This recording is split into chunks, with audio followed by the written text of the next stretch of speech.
नमस्कार दोस्तों, आप देख रहे हैं न्यूज दशा और मैं हूं आपके साथ अनु जैन रोहतगी। हाल ही में देश के होम मिनिस्टर अमित शाह ने एक बहुत ही महत्वपूर्ण बयान दिए हैं। उनका कहना है कि असम में शांति बहाल हो चुकी है। उसके कई इलाकों में अभी भी armed forces special power act लगा हुआ है, लेकिन अमित शाह ने संकेत दिया है कि आने वाले समय में सारे आसाम से, पूरे असम से ये एक्ट हटा लिया जाएगा।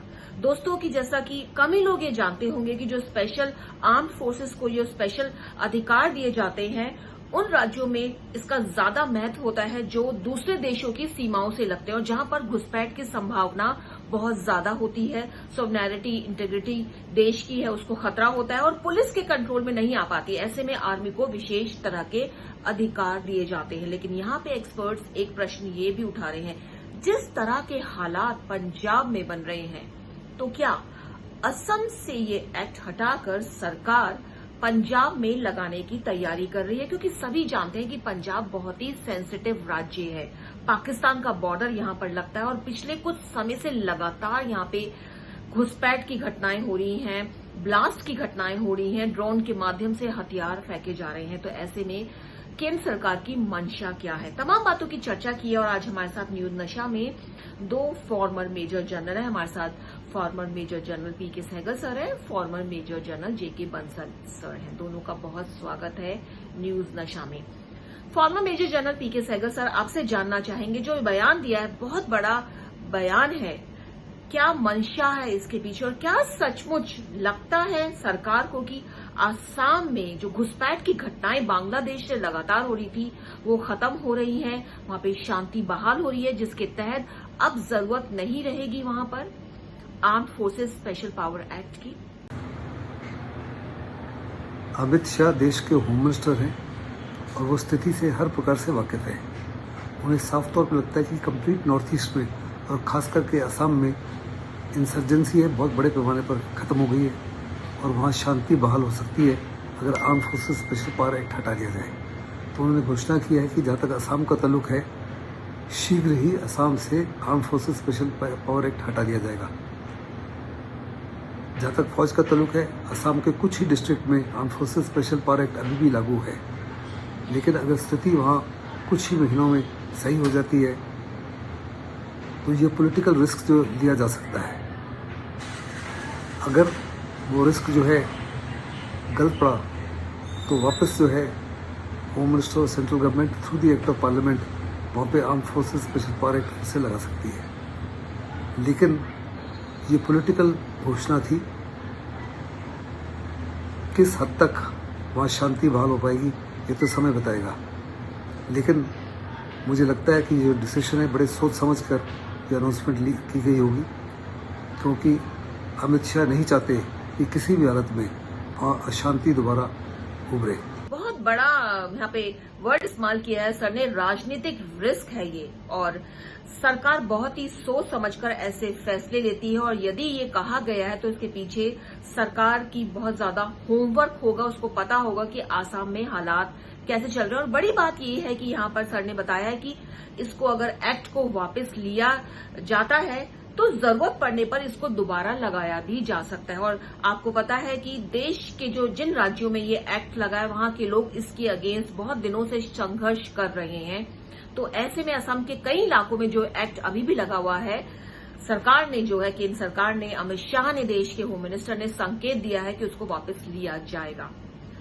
चलते हैं आप फॉर्मर मेजर जनरल जेके बंसल सर के पास। सर, आपको लगता है कि इस एक्ट का जो लोग बताते हैं, जो एक्सपर्ट्स हैं, ये कहते हैं कि इसका मिसयूज होता है, आर्म्ड फोर्सेस को जिस तरह के अधिकार दे दिए जाते हैं, कई बार इसका मिसयूज होता है। और हाल फिलहाल में कई ऐसी घटनाएं हुई हैं जिससे पता चलता है कि इसका मिसयूज हो रहा है।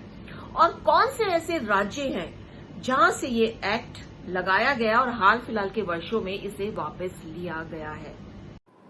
1958 में भारत की संसद ने arm forces special power act पास किया, जिसके अंतर्गत आर्म फोर्सेस और पैरामिलिट्री फोर्सेस को अधिकार दिए जाते हैं जो बॉर्डर और डिस्टर्ब एरिया हैं उसके अंतर्गत अदर कोई एंटी नेशनल एक्टिविटी है, ऐसे लोगों के ऊपर में गोली चलाई जा सकती है, उनको अरेस्ट किया जा सकता है, उनका घर को सर्च किया जा सकता है। जो प्रेजेंट सिचुएशन में ये एक्ट जम्मू कश्मीर, नागालैंड, अरुणाचल प्रदेश, आसाम और मणिपुर के कुछ एरिया में लगा है। इस एक्ट की जो है वो क्रिटिसिज्म होती रहती है कि इसका मिसयूज होता है, लेकिन मैं ऐसा नहीं मानता। कुछ मिस्टेकन आइडेंटिटी के कारण कुछ दुर्घटनाएं हुई हैं, जो कि 4 दिसंबर 2021 को ओटिंग के गांव और जो नागालैंड का है वहां पर एक घटना हुई, जहां पर करीब 13 लोगों की मृत्यु आर्म फोर्सेस की गोली से हो गई थी। उसमें जो आर्म फोर्सेस ने समझा, जो इशाक ग्रुप वहां पर एक टेररिस्ट ग्रुप है, उसके आदमियों को समझकर उनको गोली चला दी गई, जबकि वो एक माइन से आ रहे थे।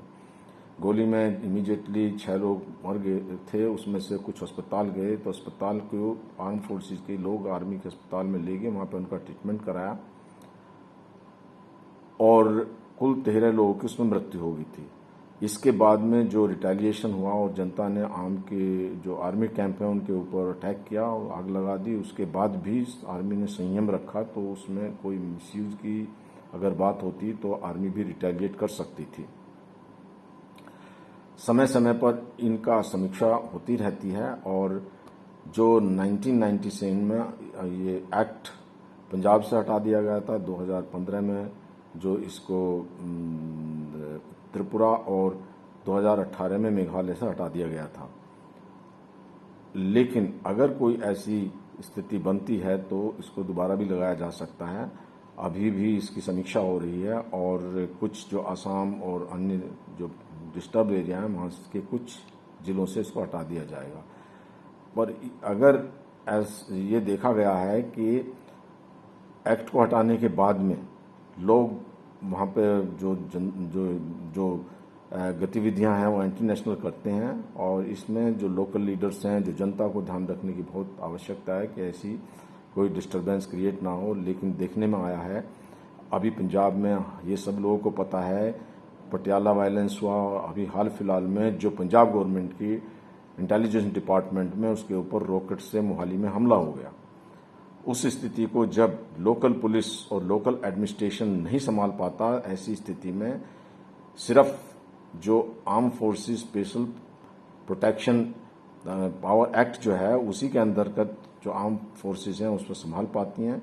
तो ये जो एक्ट है ये मजबूरी में लगाना पड़ता है कि गवर्नमेंट की, चाहे सेंट्रल गवर्नमेंट हो या स्टेट गवर्नमेंट को, इसको लगाने का कोई उनको सिर्फ जब कोई मजबूरी होती है तभी लगाती हैं, अन्यथा इसको लगाने का उनका कोई ऐसा मन नहीं होता।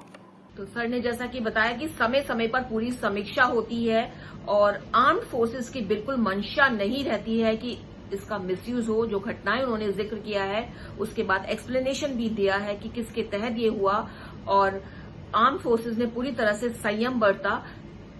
भ्रम होता है, भ्रांति होती है और ये समझा जाता है कि आर्म्ड फोर्सेस मिसयूज करती है, जबकि ऐसा नहीं होता। और खास उन्होंने बताया कि पंजाब, मेघालय और त्रिपुरा में जो ये एक्ट लगा हुआ था वो अब हटा लिया गया है। लेकिन पंजाब के जो हालात बन रहे हैं उसको देखकर लगता है कि क्या ऐसा संभव होगा कि सरकार सोचेगी वहां पर ये एक्ट लगाना, क्योंकि पंजाब से ये एक्ट वापस लिया गया था कुछ ही साल पहले। लेकिन अब फिर से जो हालात बन रहे हैं, जो घुसपैठ की घटनाएं बहुत ज्यादा वहां बढ़ रही हैं, ड्रोन के माध्यम से लगातार वहां हथियार फेंके जा रहे हैं और पुलिस के कंट्रोल से कहीं ना कहीं चीजें बाहर होती नजर आ रही हैं। तो ऐसे में हो सकता है कि आने वाले समय में कोई बड़ा सरप्राइज केंद्र सरकार यहां पर दे।